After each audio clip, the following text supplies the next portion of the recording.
সম্ভবত 16 বছর বয়স পর্যন্ত আমি সুখী মানুষ ছিলাম।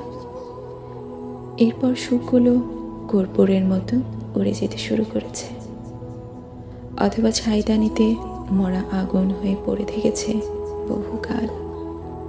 সম্ভবত আমি খুব সাধারণ একটা জীবন চেয়েছিলাম, ক্রিসেন্থামন ফুলের মতো সাদা শীতে জীবন, যে জীবনে বক্রতা নেই, মিথ্যে সক্ষতা নেই, অথচ এক অসাধারণ জীবনের ট্যাগ নিয়ে অসুখী আমাকে পালিয়ে বেড়াতে হচ্ছে জীবনের কাছ থেকে।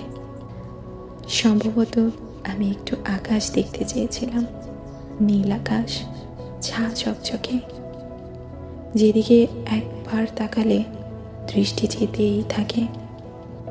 অথচ আমাকে দেওয়া হলো কর্পোরেট ইনডোর, যেখান থেকে আকাশ দেখা যায় না। শান্ত জলের মতো আমি চেয়ে থাকি মার্বেল পাথরে।